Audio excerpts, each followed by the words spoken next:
Salut les amis, aujourd'hui on va faire un site e-commerce avec Drupal. On va utiliser la dernière version de Drupal, la version 10.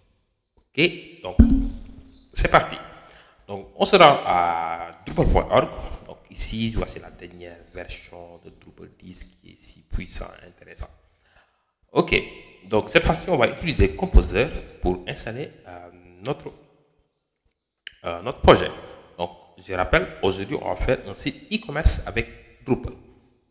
Donc, je peux aller ici dans Drupal, pas ici, donc dans Drupal Core, right?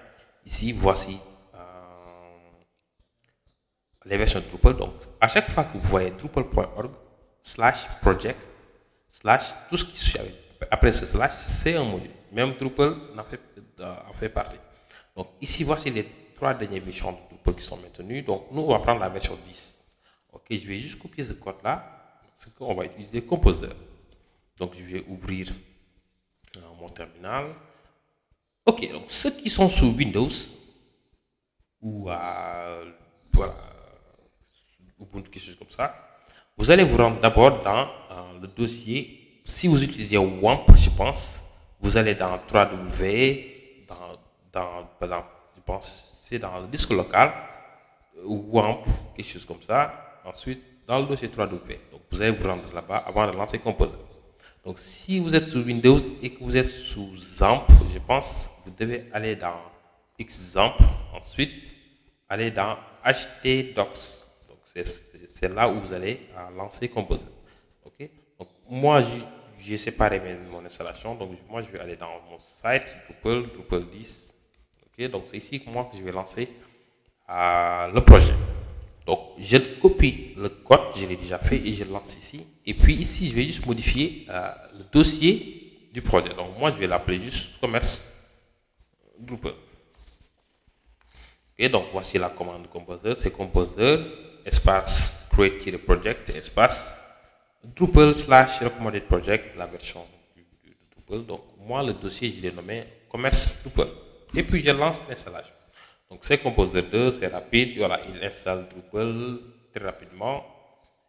Et puis, en attendant, on peut aller créer notre base de données. Donc, je vais aller dans AppMiner. Moi, j'utilise AppMiner. Donc, pour d'autres, il faut aller dans phpMyAdmin. Il faut juste aller dans localhost, quelque chose comme ça. Et puis, vous verrez phpMyAdmin. D'accord? Let's go. Je vais juste créer un projet, une base de données. Donc, je vais l'appeler commerce underscore DB, database, right? Et puis, je lance. Et puis, je reviens voir Composer. OK, il a bien installé Composer. Donc, je vais aller dans mon projet. Je vais appeler commerce Drupal, commerce Drupal. Donc, je vais l'oublier avec Sublime. Donc, si vous avez Visual Studio, c'est bon. Je has been, j'utilise toujours Sublime Text. OK, voici le code project. OK, et puis, let's go pour l'installation. Donc, je vais aller dans mon localhost slash Drupal 10 et puis je l'ai nommé commerce Drupal. Donc là, je clique sur le dossier web et puis je démarre l'installation. Ok, donc si vous avez la connexion, laissez-la en français. Mais si votre connexion n'est pas stable, bien si vous n'avez pas la connexion, laissez-le dans English, right? Ok, let's go. Donc ici, ça arrive uniquement pour ceux qui sont sur Linux, d'accord?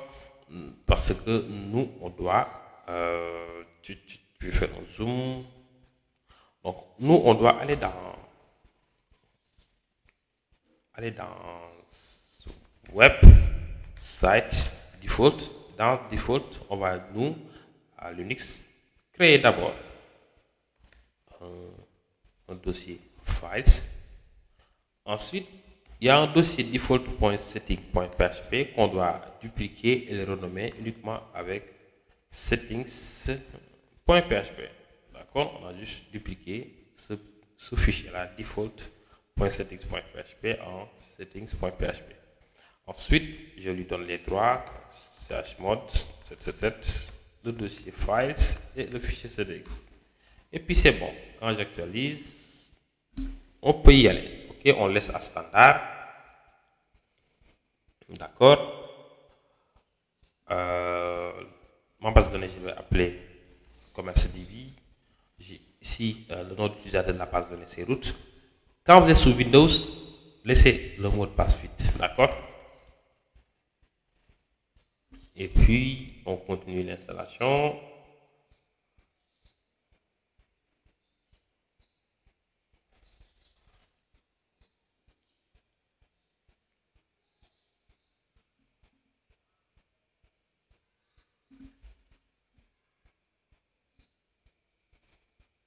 Ok, donc en attendant que l'installation de Drupal se termine, on va installer le commerce, le module commerce. Ok, vous pouvez directement faire Drupal module commerce, si vous voulez, comme ça. Vous prenez le premier lien. Voilà, c'est là, commerce avec les mainteneurs. Ici, commerce core features. Tu as la possibilité de créer des produits. Tu as la possibilité de dynamiser la page produit, à passer les commandes, les promotions, coupons, tout ce qui est paiement, voilà, adresse de livraison peut-être.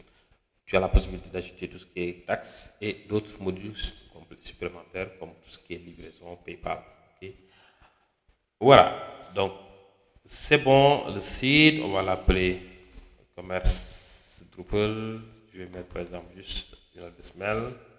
Donc ici, il faut mettre mot de passe et nom d'utilisateur. Ok, mettez des choses simples à retenir. Et puis voilà, je démarre. Donc là, c'est bon, notre site Drupal est opérationnel. Voici le site. Pour l'instant, il n'y a rien. Donc voici tout ce qui est structure pour créer le type de contenu, apparence, extension pour les modules. Voilà. Ensuite, installons le module commerce. Ok, donc j'utilise Composer, je copie ce lien. Ok, je refais un cran en arrière.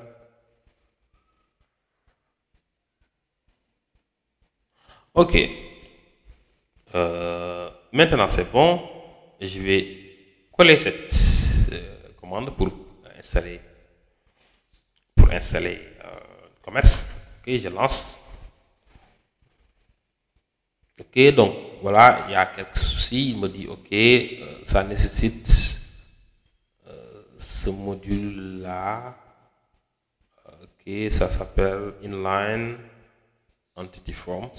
Ok, donc qu'est-ce que j'ai fait? Je copie, je vais venir ici, remplacer commerce par inline. Voilà, voici ce module.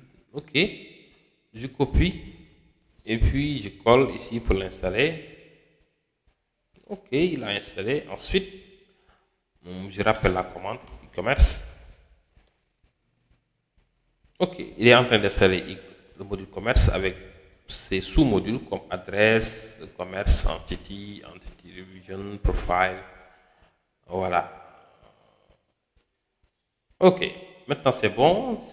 Si je viens dans extension, par exemple, et que je recherche par exemple ici commerce, c'est les modules pour l'activer. Voici mes modules.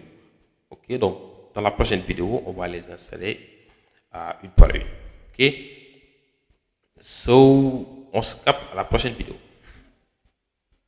Bon, avant ça, on va juste installer un module admin toolbar qui nous permet juste d'avoir ici un module drop-down. Ok, donc ça s'appelle ici admin toolbar. Ok, voici une illustration. Ok, donc ici c'est la version Drupal 10 qu'on utilise. Je copie, je colle pour l'installer. Ok, après l'installation, après le téléchargement, on peut l'installer. Puis ici dans l'extension, je peux mettre admin toolbar, il est là. Right, j'installe.